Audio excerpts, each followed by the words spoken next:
playing more Elder Scrolls Online beta, and I have done a couple things off camera. I just went and sold some of the useless junk that we picked up. Well, it wasn't all junk. Some of it was actually pretty good, but I figured I might as well sell it because I wasn't going to use it. And I bought this fancy new ice staff here. So I think we are ready to go.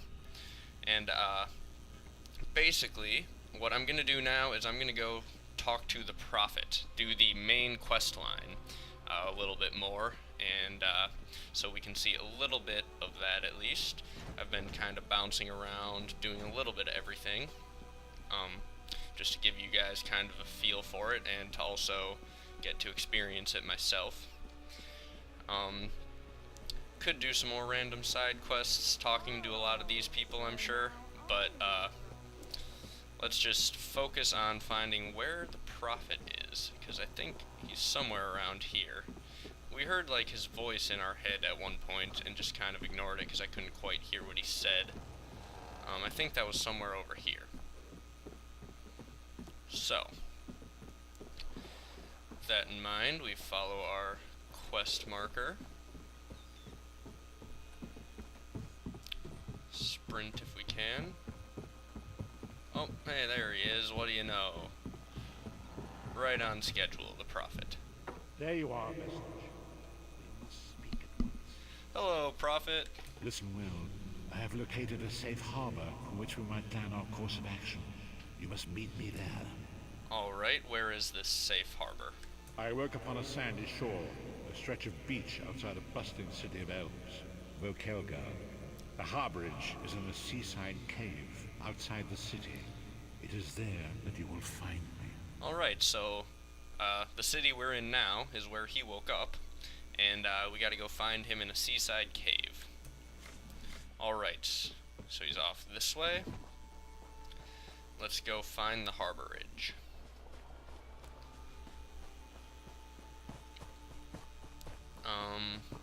Just gonna hop off here, suppose so.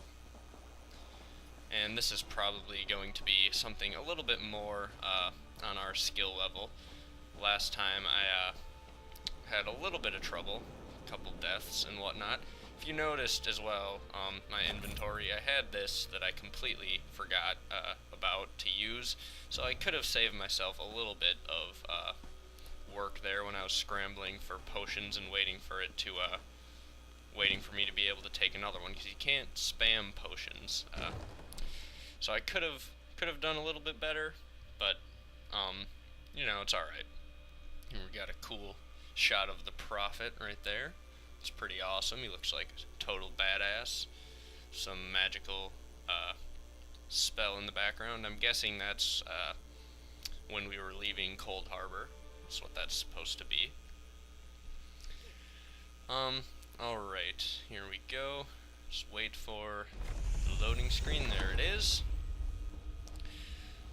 Alright, we've discovered the Harborage. Now, we've leveled up as well. Terrific. I was going to say, we were very close to leveling up with the last couple quests we did. So we gained 1 skill point. We gotta talk to the Prophet. First, let's level up. Let's increase our magicka a bit more. There we go. And commit our points. And our skills. My summoning, I can't do anything else with my summoning yet. It's level 11. So I don't know if I can upgrade him more or not at some point, but I can't yet. I could get Mage's Fury. Deals shock damage. Could increase my... I could get a new ability here. 13 magic damage every 1 second to enemies in the area of effect.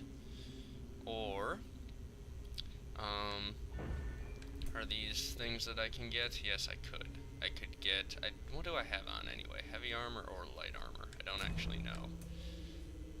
I could unlock some of these things, but I'm not actually far enough in the Mage's Guild. I could wait, though, until I get up to the next guild rank, but I'll probably level up again by then. Okay. Let's get in case. Because I think freezing the enemy is a good thing to do always. So, and mostly because I could sit there and ramble and try and figure out this decision for a long time, but you're not here to see that. You're here to see me talk to the Prophet now. So, here we go. Hello, Prophet. Welcome to the Harborage, Vestige. This is as comfortable a home as an old dried-up husk like myself could hope for. How'd you find it? Despite my blindness, nay, because of it, my other senses seem to have heightened. This place had the right smell about it. Okay. When you first appeared to me in Cold Harbor, you spoke of my destiny. Indeed, but let us not get ahead of ourselves. Without an understanding of where we are bound, every road will get us nowhere. Before we truly understand our destination, we must speak of the past. So am I getting a history lesson? Of a sort. I invite you to enter my mind and walk with me through visions of the past, that you might understand the events that brought us to this time, this moment. Alright, this seems like it could be pretty cool. Enter my mind, Vestige, and walk with me through the shadows of past events. Alright, going inside the Prophet's mind. Here we are. Oh, hello, there we go. Okay, and we get to see badass Prophet again here. He's got some different robes on, it looks like. Or maybe they're just look different because of the lighting, I'm not sure. Alright. Follow me, Vestige. Here we go. And learn of the events that precipitated our current crisis. Alright. Not sure My exactly partner's where we story are. began when I awoke on the steps of the Abbey of Mock Priests, with no memory of my prior life. Alright, he's very quiet. The Mock Priests took pity on me and brought me into their fold. I was weak and near death. If my volume is up. I could adjust it It in was the there I settings. first set eyes on the Elder Scrolls, devoted my life to their study. Oh, there's an Elder Scroll. Hold on. 1 second. The scrolls allowed me to glimpse the very fabric of reality, but each profound insight dimmed my vision and eventually left me permanently blinded to the light of them. Here we go. Try that.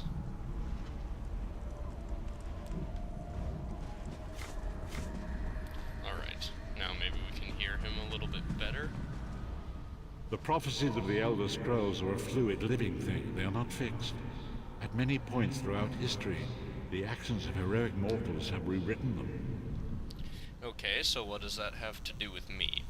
I only know that you are important, Vestige. The scrolls reveal to me that your destiny is intertwined with that of the Five Companions. And who are the 5 companions? The Five Companions were a band of adventurers who sought out an ancient artifact called the Amulet of Kings. They hoped to use this artifact to persuade Akatosh, the Dragon God, to accept their leader as one of the Dragonborn. Alright, who was their leader, since we know what Dragonborn is already from Skyrim, I'm assuming.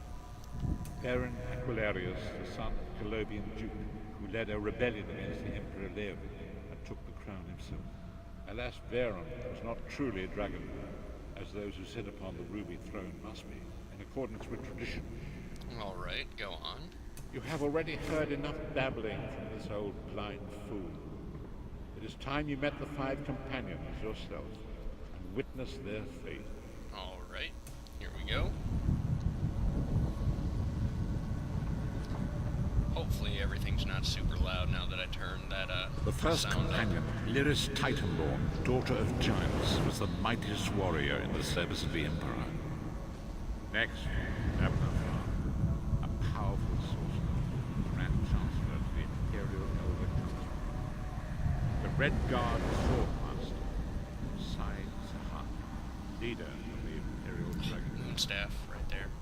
The Moonstaff Imperial leader. Emperor, Baron Aquilarius, who attempted to light the dragon fires and failed. And finally, Manamago, the traitor, king of worms, a powerful necromancer, and your execution. Okay. So those are the 5 companions. there. That one's my favorite so far. But we'll figure out a little more about them now. These were the 5 companions who set out from the Imperial City on an epic quest to recover the lost Amulet of Kings. And how could the Amulet of Kings turn Varen into one of the Dragonborn?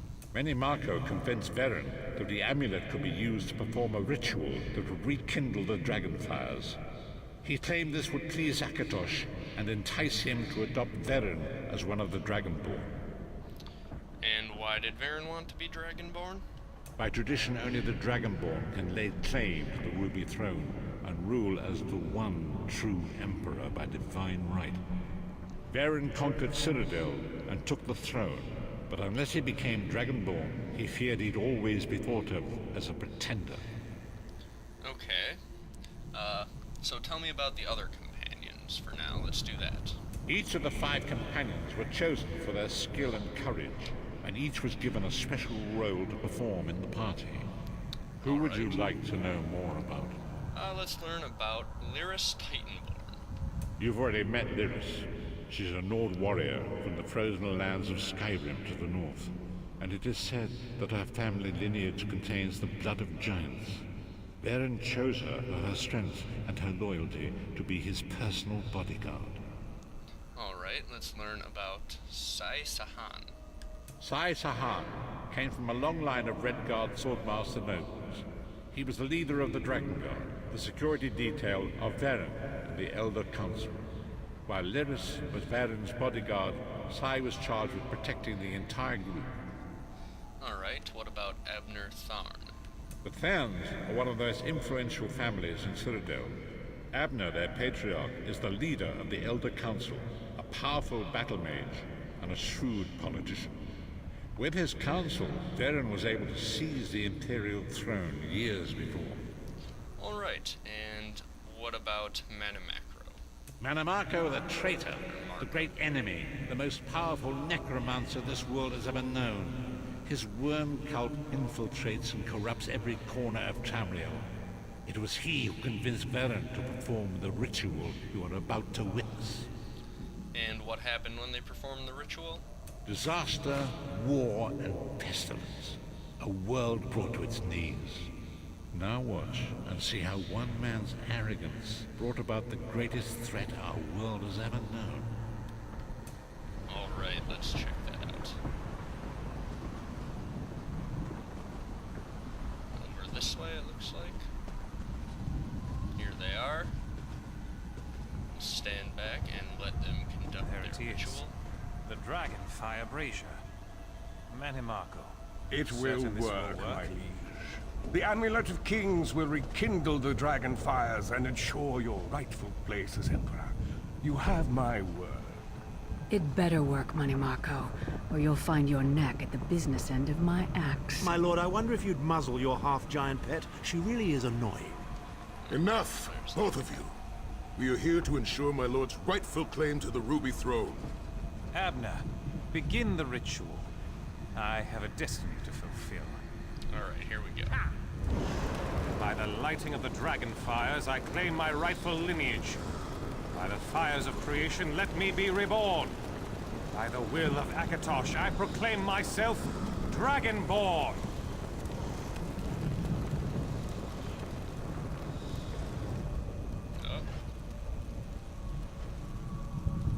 Varen Aquilarius, you are no heir to Alessia. You will pay for your sacrilege. The veil between Tamriel and Oblivion tears and splits asunder. What's happening? The sky's opening up. This is bad. This is very bad. Ah! This isn't supposed to happen. What's the meaning of this? Manamako, what have you done? Gullible fools! The veil between Oblivion and this world has been torn. My master, Moloch Baal, is free to claim Tamriel for his own. Akatosh, forgive me! Have mercy on our souls!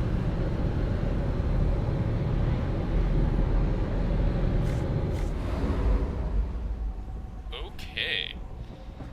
So basically that's how Molag Bal was able to start attacking Tamriel and enslaving people.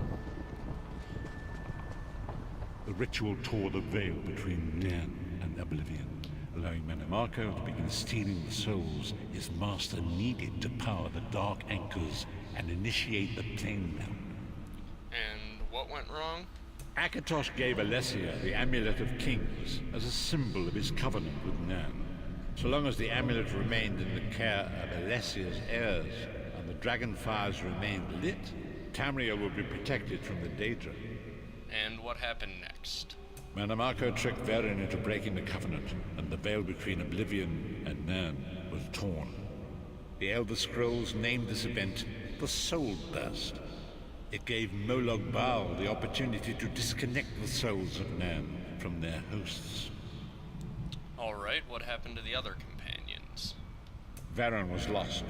In the chaos of the moment, Sai Sahan took the Amulet of Kings and fled.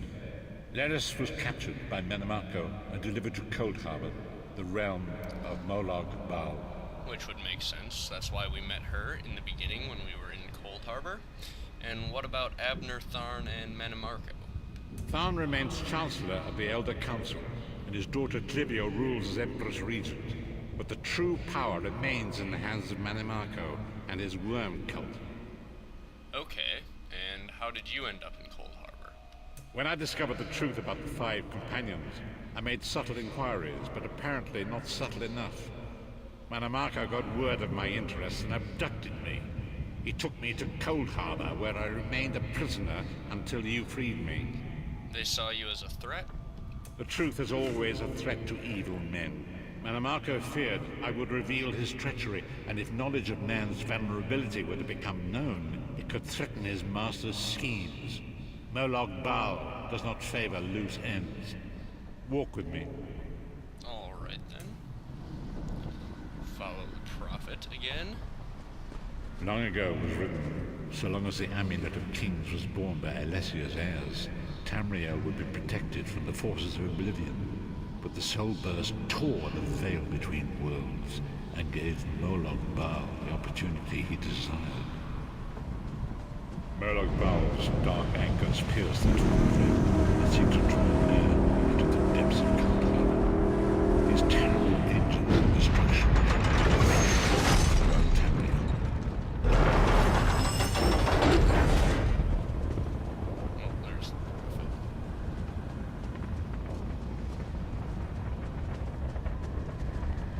So this is one of the anchors, like we saw before in the wilderness.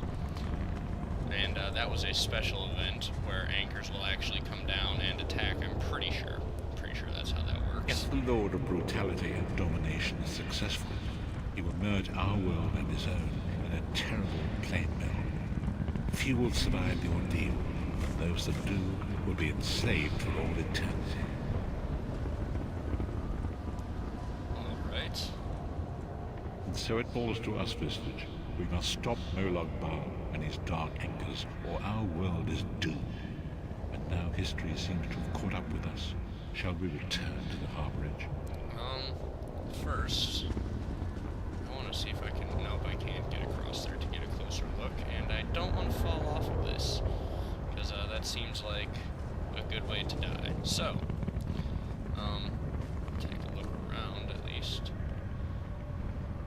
The ruins and floating islands and buildings. Alright. Yeah, let's head back. And so it falls to us, Vistage. Yes, we must I'm ready stop to go Molag back. Bal, as you say. Alright, here we go. Heading back to the Harborage.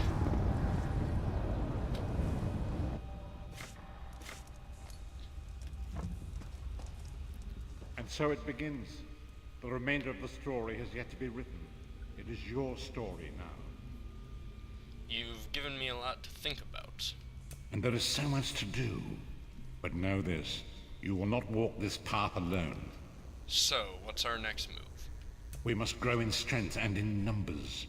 You will need more than the company of an old blind man to alter the course of history. We must assemble our own group of companions. The first you have already met. Lyris Titanborn? Lyris sacrificed her own freedom to allow us to escape. She remains a prisoner in Cold Harbor. I must determine her precise location if we are to mount a rescue. That will take time. And what should I do in the meantime? Minimarco's agents leave a web of lies and deceit. They pit the races of Tamriel against one another and divert their attention from the real threat. Seek out these agents wherever they can be found and expose their lies. Alright, I'll do what I can. Forgive me. Bringing you into my mind seems to have taken quite a toll on me. I must rest. I will contact you when the time is right. Until then, walk in the light, Vistage. Alright, so we get a skill point, Prophet's Recollection, which will help us quite a bit. Looks like increases Magicka by 12 and adds 2 to Magicka Recovery. And we get gold, so let's complete the quest. And that is that, I think. Gained our skill point. And I don't actually really know what to do now. I suppose we could, we would find the agents of the enemy just at random places, maybe? Let's Leave talk me to now. him. I must rest and meditate. I will contact you when the time is right. Okay, sounds good. And I guess that leaves us with not much to do other than finding the Queen's entourage. So, I'm going to actually end this recording session here and take a short break, and we'll be back to do that next time. Bye-bye.